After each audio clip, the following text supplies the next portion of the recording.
ಮಂಗಳೂರಿನ ಮೊಂಟೆಪದವುನಲ್ಲಿ ಗುಡ್ಡ ಕುಸಿತ ಆಗಿರುವಂಥದ್ದು. ಅವಶೇಷಗಳಡಿ ಸಿಲುಕಿದಂಥ ಇನ್ನೊಂದು ಶವವನ್ನು ಕೂಡ ಈಗ ಹೊರಕ್ಕೆ ತೆಗಿತಾ ಇದ್ದಾರೆ.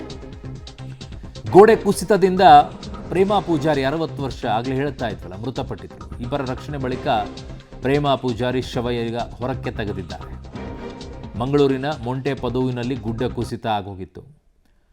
ಸೊ ಆ ದೃಶ್ಯವನ್ನು ನೋಡ್ತಾ ಇದ್ದೀರಾ ನೀವು. ಕಾಲು ಕಾಣಿಸಿಕೊಳ್ತಾ ಇದೆ.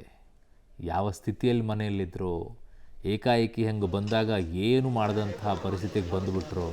ನಿಮಗೆ ಸಮಯನೇ ಕೊಡಲ್ಲ ರೀ ಸಾವು.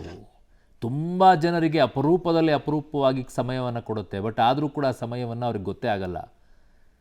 ಕೆಲವ್ರಿಗೆ ಕೊಡುತ್ತೆ, ಕೆಲವ್ರಿಗೆ ಸಮಯನೇ ಕೊಡಲ್ಲ, ಕರ್ಕೊಂಡು ಹೋಗ್ಬಿಡುತ್ತೆ. ಈಗಿಲ್ಲ ಹಾಗೆ ಆಗಿದ್ದು. ಸಮಯ ಕೊಡ್ತು 9 ಗಂಟೆ ಆ ತಾಯಿ ತನ್ನ ಮಕ್ಕಳನ್ನು ರಕ್ಷಣೆ ಮಾಡೋಕ್ಕೆ ಸಮಯ ಕೊಡ್ತು. ಬಟ್ ಆ 9 ಗಂಟೆಯಲ್ಲಿ ಆಗಬೇಕಾಗಿರುವಂಥ ಕಾರ್ಯ ಸ್ವಲ್ಪ ತಡ ಆಯಿತು.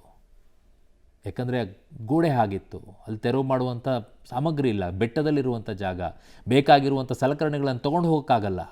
ಇವೆಲ್ಲ ಅಂಥ ಪರಿಸ್ಥಿತಿಯಲ್ಲಿರುವಂಥ ಜಾಗಗಳಿವೆಲ್ಲ. ಇಮ್ಮಿಡಿಯೇಟಾಗಿ ಹೌದಪ್ಪ ಒಂದು ರೋಡ್ ಇದೆ, ತೊಗೊಂಡೋಗ್ಬಿಡೋಣ ಬೇಗ, ಕ್ರೇನ್ ಒಂದು ಅರ್ಧ ಗಂಟೆಯಲ್ಲಿ ತರಿಸ್ಬಿಟ್ಟು ಎಬ್ಬಿಸ್ಬಿಡೋಣ ಅಂತಂದ್ರೆ ಬರಲ್ಲ. ಅಲ್ಲಿ ಬೆಟ್ಟಗಳಿರುವಂಥ ಜಾಗಗಳವೆಲ್ಲ. ಎಷ್ಟೋ ಜನರಿಗೆ ಕನಸುಗಳು, ಬೆಟ್ಟದಲ್ಲೊಂದು ಮನೆ ಇರಬೇಕು, ಆ ಮನೆಯಲ್ಲಿ ನಾನಿರಬೇಕು, ಅದು ನೋಡಿದರೆ ಪ್ರಪಂಚ ಚೆನ್ನಾಗಿರುತ್ತೆ, ಆ ಪ್ರಕೃತಿಯ ಮಡಿಲಲ್ಲಿರಬೇಕು ಅಂಥೇಳಿ. ಆ ಬೆಟ್ಟದ ಮಧ್ಯದಲ್ಲಿರುವಂಥ ಮನೆಗಳ ಪರಿಸ್ಥಿತಿ ಹೀಗೆ. ಮಳೆ ಬಂದಾಗ, ಮಳೆ ಇಲ್ಲದೆ ಇರೋ ಟೈಮಲ್ಲಿ ಎಲ್ಲ ಚೆನ್ನಾಗಿ ಕಾಣುತ್ತೆ. ಮಳೆ ಇದ್ದಾಗ ಹೇಗೆ ಒದ್ದಾಡ್ತಾರೆ ಅನ್ನೋದಕ್ಕೆ ನೋಡಿ ಅಲ್ಲಿ ನಿದರ್ಶನ. ಎಷ್ಟೋ ಜನರ ಕಲ್ಪನೆಗಳು, ಬೆಟ್ಟದಲ್ಲಿ ಮನೆ ಇರಬೇಕು, ಸುತ್ತಮುತ್ತಲು ಮರಗಳಿರಬೇಕು, ಕಲ್ಪನೆಗಳವೆಲ್ಲವೂ ಕೂಡ, ಆಸೆಗಳೆಲ್ಲರಿಗೂ. ಆದರೆ ಅಲ್ಲೇ ಇದ್ದಂತಹ ಕುಟುಂಬಗಳು ಹೇಗೆ ನರಳುತ್ತಾ ಇದ್ದಾವೆ ನೋಡಿ.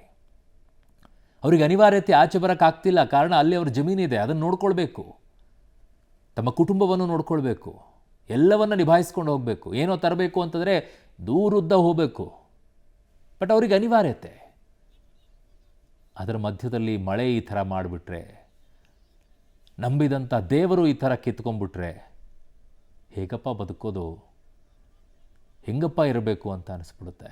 ಈಗ ಆ ತಾಯಿಯ ನೋವು, ಆ ಸಂಕಟ ಯಾರಿಗೂ ಕೂಡ, ಸತ್ಯವಾಗ್ಲೂ ಹೇಳ್ತೀನಿ, ಯಾರಿಗೂ ಅದನ್ನು ಅರ್ಥ ಮಾಡ್ಕೊಳ್ಳೋಕ್ಕಾಗಲ್ಲ. ಕಳೆದುಕೊಂಡವರಿಗೆ ಗೊತ್ತಾಗತ್ತೆ ಅದರ ಸಂಕಟ.